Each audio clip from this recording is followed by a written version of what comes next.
नमस्कार। SV exam मंत्र में आप सभी का स्वागत है। आज के इस अभ्यास सत्र में हम आज के मुख्य समाचारों और देश दुनिया की प्रमुख घटनाओं पर आधारित 10 अत्यंत महत्वपूर्ण प्रश्नों पर चर्चा करेंगे, जो आपकी आगामी परीक्षाओं के दृष्टिकोण से बहुत उपयोगी हैं। चलिए पूरे ध्यान के साथ आज का सत्र शुरू करते हैं। प्रश्न संख्या 1 को देखते हैं। विषय है इंडियन पॉलिटी और कॉन्स्टिट्यूशन। ध्यान से पढ़िए। भारत में कौन सी प्रमुख शिक्षा नीति बहुविषयक शिक्षा पर जोर देती है और छात्राओं को विषय चुनने में अधिक लचीलापन प्रदान करती है? ऑप्शन अ, राष्ट्रीय शिक्षा नीति 1986। ऑप्शन बी, शिक्षा का अधिकार अधिनियम 2009। ऑप्शन सी, राष्ट्रीय शिक्षा नीति 2020। ऑप्शन डी, सर्व शिक्षा अभियान। और इसका सही उत्तर है विकल्प सी, राष्ट्रीय शिक्षा नीति 2020। यदि आपका विचार बिल्कुल सही था तो आपकी तैयारी सराहनीय है। यदि उत्तर गलत भी हुआ तो कोई बात नहीं, अब ये तथ्य आपकी स्मृति में हमेशा के लिए जुड़ गया है। राष्ट्रीय शिक्षा नीति 2020 एनईपी 2020 बहुविषयक शिक्षा को बढ़ावा देता है और छात्रों को विषयों के चयन में अधिक लचीलापन प्रदान करता है। 1986 की राष्ट्रीय शिक्षा नीति पिछली व्यापक नीति थी। शिक्षा का अधिकार अधिनियम 2009 ने 6 से 14 वर्ष की आयु के बच्चों के लिए शिक्षा को मौलिक अधिकार बना दिया। सर्व शिक्षा अभियान प्राथमिक शिक्षा के सार्वभौमिकरण के लिए एक सरकारी कार्यक्रम है। महत्वपूर्ण परीक्षा संकेत। राष्ट्रीय शिक्षा नीति 2020 ने 1986 की राष्ट्रीय शिक्षा नीति को प्रतिस्थापित किया।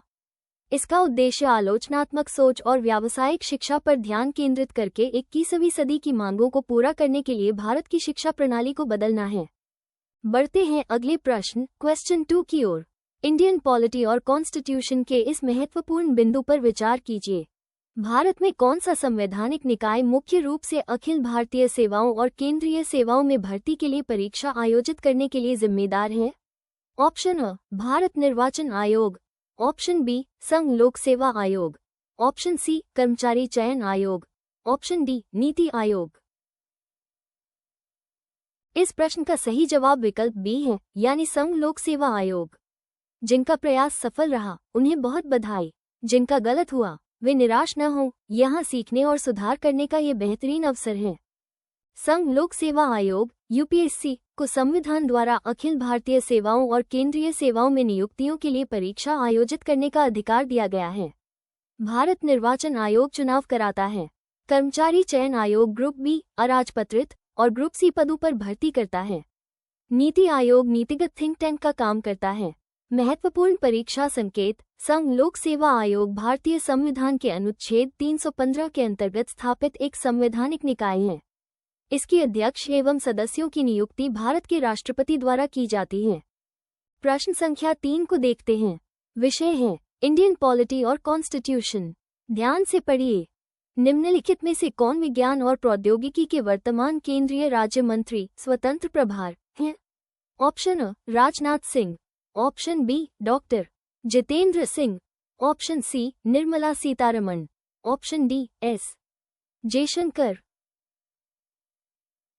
और इसका सही उत्तर है विकल्प बी, डॉक्टर जितेंद्र सिंह। यदि आपका विचार बिल्कुल सही था तो आपकी तैयारी सराहनीय है। यदि उत्तर गलत भी हुआ तो कोई बात नहीं, अब ये तथ्य आपकी स्मृति में हमेशा के लिए जुड़ गया है। डॉक्टर जितेंद्र सिंह वर्तमान में विज्ञान और प्रौद्योगिकी मंत्रालय के केंद्रीय राज्य मंत्री स्वतंत्र प्रभार का कार्यभार संभाल रही हैं। राजनाथ सिंह केंद्रीय रक्षा मंत्री हैं। निर्मला सीतारमण केंद्रीय वित्त और कॉर्पोरेट मामलों की मंत्री हैं। एस जयशंकर केंद्रीय विदेश मंत्री हैं। महत्वपूर्ण परीक्षा संकेत। Indian chamber of commerce ICC Bharat के सबसे पुराने और सबसे प्रमुख व्यापार मंडलों में से एक है, जिसकी स्थापना 1925 में कोलकाता में हुई थी। यह व्यापार और उद्योग को बढ़ावा देने और भारतीय व्यापार समुदाय के हितों का प्रतिनिधित्व करने के लिए काम करता है। बढ़ते हैं अगले प्रश्न क्वेश्चन 4 की ओर। इंडियन पॉलिटी और कॉन्स्टिट्यूशन के इस महत्वपूर्ण बिंदु पर विचार कीजिए। राष्ट्रीय शिक्षा नीति एनईपी 2020 का उद्देश्य समग्र विकास और सीखने में लचीलापन को बढ़ावा देना है, मुख्य रूप से निम्नलिखित में से किसका समर्थन करके? ऑप्शन अ, 2030 तक सभी बच्चों के लिए प्रारंभिक बाल्यावस्था देखभाल और शिक्षा का सार्वभौमिकरण।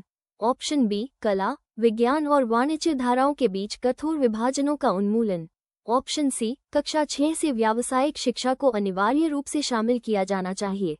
ऑप्शन डी, अनुसंधान संस्कृति को बढ़ावा देने के लिए एक नई राष्ट्रीय अनुसंधान फाउंडेशन की स्थापना।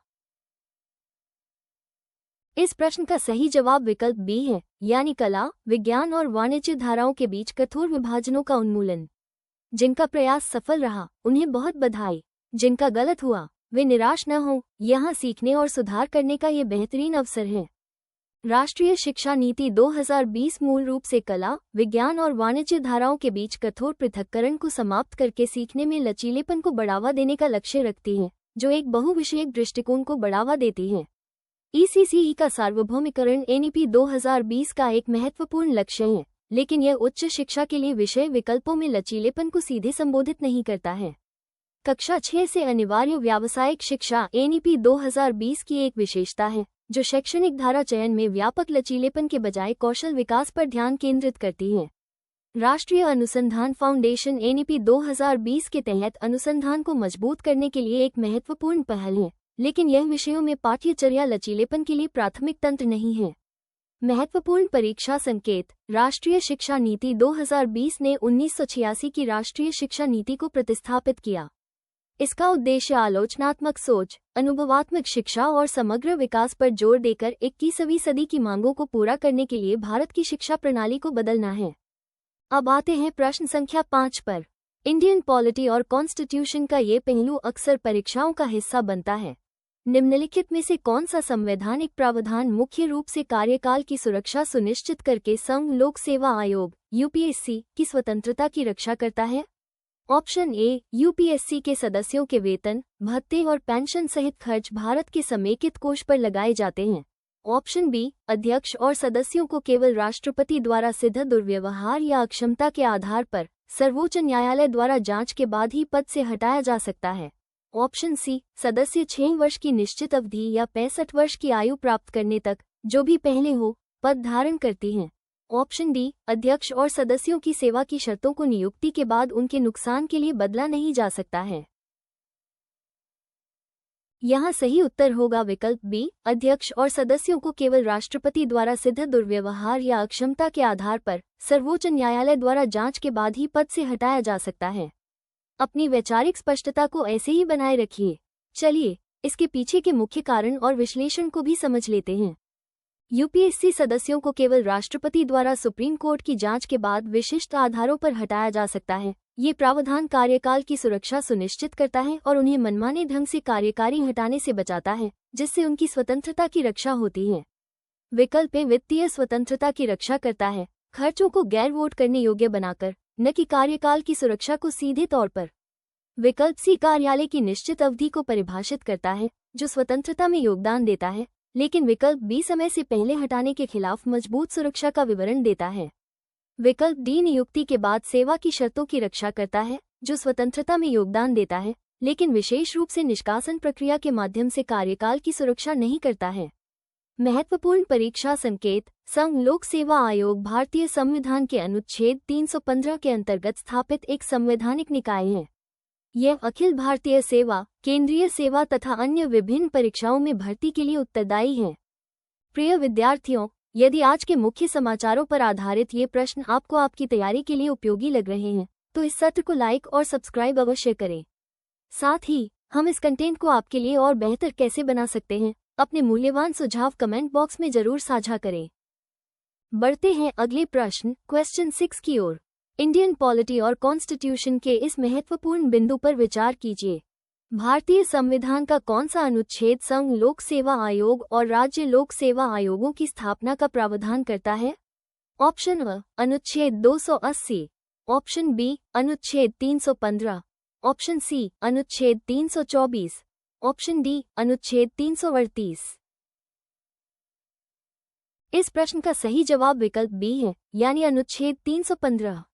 जिनका प्रयास सफल रहा उन्हें बहुत बधाई, जिनका गलत हुआ वे निराश न हों, यहाँ सीखने और सुधार करने का ये बेहतरीन अवसर है। भारतीय संविधान के अनुच्छेद 315 में स्पष्ट रूप से संघ लोक सेवा आयोग और राज्य लोक सेवा आयोग की स्थापना का प्रावधान है। अनुच्छेद 280 वित्त आयोग से संबंधित है। अनुच्छेद 324 चुनाव आयोग से संबंधित है। अनुच्छेद 338 राष्ट्रीय अनुसूचित जाति आयोग से संबंधित हैं।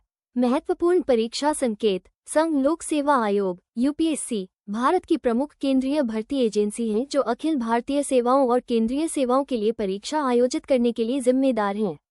यह एक स्वतंत्र संवैधानिक निकाय है जिसकी स्थापना सार्वजनिक सेवाओं में योग्यता आधारित भर्ती सुनिश्चित करने के लिए की गई है। प्रश्न संख्या 7 को देखते हैं। विषय है इंडियन पॉलिटी और कॉन्स्टिट्यूशन। ध्यान से पढ़िए। संघ लोक सेवा आयोग यूपीएससी 1। ऑप्शन अ वैधानिक निकाय, ऑप्शन बी संवैधानिक निकाय, ऑप्शन सी कार्यकारी निकाय, ऑप्शन डी सलाहकार निकाय। और इसका सही उत्तर है विकल्प बी संवैधानिक निकाय। यदि आपका विचार बिल्कुल सही था तो आपकी तैयारी सराहनीय है। यदि उत्तर गलत भी हुआ तो कोई बात नहीं, अब ये तथ्य आपकी स्मृति में हमेशा के लिए जुड़ गया है। संघ लोक सेवा आयोग यूपीएससी का गठन सीधे भारत के संविधान के अनुच्छेद 315 द्वारा किया गया है जो इसे एक संवैधानिक निकाय बनाता है। वैधानिक निकाय संसद के एक अधिनियम द्वारा बनाए जाते हैं, सीधे संविधान द्वारा नहीं। कार्यकारी निकाय सरकार के कार्यकारी संकल्प द्वारा गठित होते हैं, जबकि यूपीएससी सलाहकार कार्यों का निष्पादन करता है। इसकी मूल प्रकृति केवल सलाहकार नहीं बल्कि संवैधानिक है।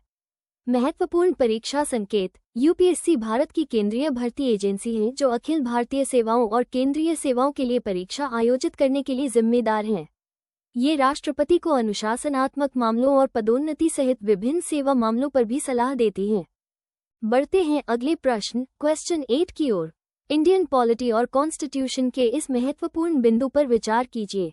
राष्ट्रीय शिक्षा नीति 2020 ने भारत में पिछली किस व्यापक शिक्षा नीति को प्रतिस्थापित किया?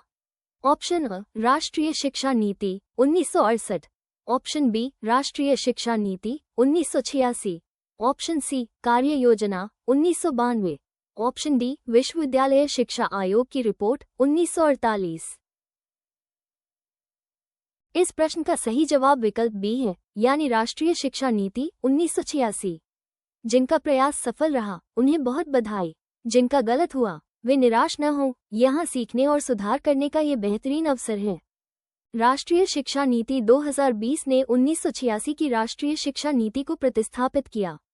राष्ट्रीय शिक्षा नीति 1968 एक पूर्ववर्ती नीति थी। कार्यक्रम कार्य 1992-1986 की नीति की समीक्षा और संशोधन थी, न कि स्वयं एक नई नीति। विश्वविद्यालय शिक्षा आयोग रिपोर्ट 1948 एक सिफारिश रिपोर्ट थी, न कि एक व्यापक राष्ट्रीय नीति। महत्वपूर्ण परीक्षा संकेत। राष्ट्रीय शिक्षा नीति 2020 एनईपी 2020 भारत में शिक्षा के लिए एक व्यापक ढांचा है जिसका उद्देश्य 21वीं सदी की आवश्यकताओं को पूरा करने के लिए शिक्षा प्रणाली को बदलना है। ये लचीलापन, बहुविषयक शिक्षा, आलोचनात्मक सोच और व्यावसायिक शिक्षा पर जोर देता है। प्रश्न संख्या 9 को देखते हैं। विषय है इंडियन पॉलिटी और कॉन्स्टिट्यूशन। ध्यान से पढ़िए। भारतीय संविधान का कौन सा अनुच्छेद संघ लोक सेवा आयोग और राज्य लोक सेवा आयोगों की स्थापना का प्रावधान करता है? ऑप्शन अ अनुच्छेद 312, ऑप्शन बी अनुच्छेद 315, ऑप्शन सी अनुच्छेद 320, ऑप्शन डी अनुच्छेद 323। और इसका सही उत्तर है विकल्प बी अनुच्छेद 315। यदि आपका विचार बिल्कुल सही था तो आपकी तैयारी सराहनीय है। यदि उत्तर गलत भी हुआ तो कोई बात नहीं, अब ये तथ्य आपकी स्मृति में हमेशा के लिए जुड़ गया है। भारतीय संविधान का अनुच्छेद 315 संघ तथा राज्यों के लिए लोक सेवा आयोगों की स्थापना के बारे में स्पष्ट रूप से प्रावधान करता है। अनुच्छेद 312 अखिल भारतीय सेवाओं से संबंधित है। अनुच्छेद 320 लोक सेवा आयोगों के कार्यों की रूपरेखा प्रस्तुत करता है। अनुच्छेद 323 लोक सेवा आयोगों की रिपोर्टों से संबंधित है।